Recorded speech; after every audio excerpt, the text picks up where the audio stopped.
everyone. Welcome to A Million Things About Japan. I'm Machiko. I was born and raised in Japan, but I also lived in California for a little over 12 years. Then I moved back to Japan this past December. On each episode, I would like to introduce things related to Japan.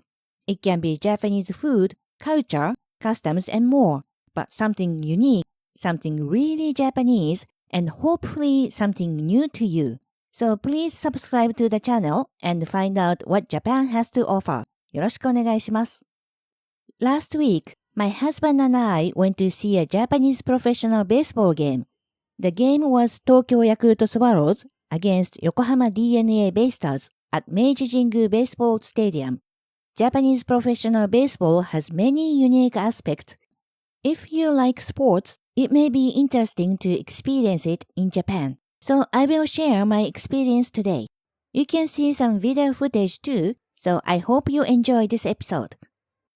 Meiji Jingu Baseball Stadium is the second oldest stadium after Hanshin Koshien Stadium in Japan. It is the home stadium of Tokyo Yakult Swallows and also hosts many college baseball games in Japan. As you can tell from the name, the stadium belongs to Meiji Shrine. The stadium is located in the center of Tokyo and has very good access. There are 5 public train stations nearby. The nearest station, Gaienmai Station, is only a 5-minute walk to the stadium. We walked from there too. It was easy to get there. We just followed the crowd wearing Swallows uniforms to the stadium. Before talking about my experience, I think I should explain a little about Japanese professional baseball called NPB, which stands for Nippon Professional Baseball. The NPB is the second most popular baseball league in the world, only behind MLB. There are 2 leagues in NPB. One is Central League and the other is Pacific League. We call them Seleague and Paleague. Each league has 6 teams that play 143 games. After the regular season, there is a playoff called Climax Series, and the top 3 teams in each league compete, hoping to move on to the Nippon Series, which is for the championship. I think the system is similar to MLB, but there is one big difference. There are no ties in MLB, right? If the score is tied after 9 innings, extra innings are played until there is a winner. However, in NPB, after the 12th inning, if the score is still tied, the game ends up as a tie. I don't think anyone likes tie games, so it's better to win or lose before the 12th inning. Tokyo Yakult Swallows belongs to the Central League. They started their franchise history in 1950 as Kokutetsu Swallows and became Yakult Swallows in 1974. Then, in 2006, it became Tokyo Yakult Swallows. In Japan, most professional baseball teams are named for their home region and the corporate owner's name, and then the team name. For example, Hokkaido Nippon Ham Fighters is Ohtani Shohei's former team. Hokkaido is the home region, Nippon Ham is the corporate owner, and Fighters is the team name. It sounds confusing, and you may think, what's Ham Fighters? So I just wanted to make sure. Every team has a mascot character. Yakult Swallows' mascot characters, Tsubakuro and his younger sister Tsubami, are black swallows and very popular, so they are adored by the fans. Sadly, in February 2025, the team announced the Swallows employee who portrayed Tsubakuro since 1994 passed away. Fans were shocked and sad to hear the news. They mourned his passing. Tsubakuro has been inactive since then. I think it shows how Swallows fans are loyal to their team. I read that the franchise is arranging for Tsubakuro's comeback next season. Right now, Tsubami is doing her best alone with lots of support from fans. Next, I want to talk about what is probably the most unique part of NPB, how Japanese people root for their team. Most stadiums have a designated area for home fans and visitors fan. You are not allowed to sit in the home fan area wearing a visitor's hat or uniform, likewise in the visitors section as well. In the United States, it is common for a group of people to enjoy the game together wearing different uniforms, but that's not going to happen in Japan. Signs are everywhere, and even some staff members walk around with signs during the game.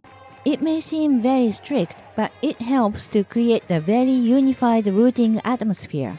Designated areas look like one big team color, and the fans root with passion during the entire time their team is at bat. It doesn't matter if they have a chance to score or not. They just keep cheering. I believe that's how they enjoy the game, but I was surprised and thought, wow, it must be very tiring.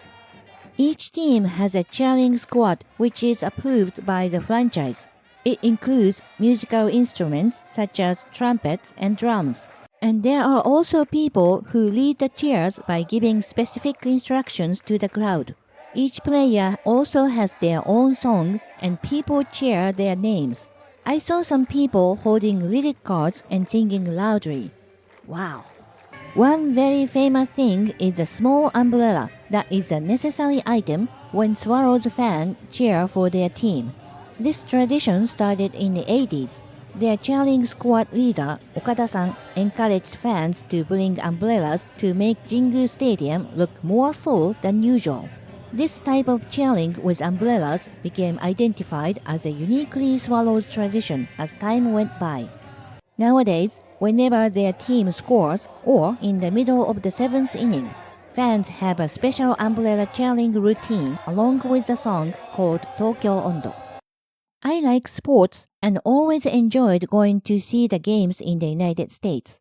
One of the things I liked about baseball games was the laid-back style. When I went to a hockey game once, I was overwhelmed how passionate the fans were, and it was a little too intense for me. However, at baseball games, I often saw some moms just chatting with others without watching the games at all. Sometimes kids just enjoyed food. I even saw a middle-aged guy really eating peanuts like a squirrel. I really enjoyed all those things. At the Japanese game, things were a bit different. Maybe because this stadium is very old, but the seats were kind of small, and I felt like I was stuck between my husband and the other guy next to me. Unfortunately, from our seats, it was not easy to watch the game. We were sitting in the bleachers in the lower section, and the field looked so far away, and there was only one big screen behind us. Maybe I should have brought binoculars. We agreed that it would be impossible to get out the seats to buy some food and come back to the seats and eat. Luckily, we went on one of the 20 days that they have fireworks after the 5th inning. So we enjoyed the fireworks from our seats. Then we decided to get up a bit early. We were able to stretch our legs and we explored for stadium food. There were so many options. Many Swallows players have their own special menu items which feature some type of special ingredients from their hometown.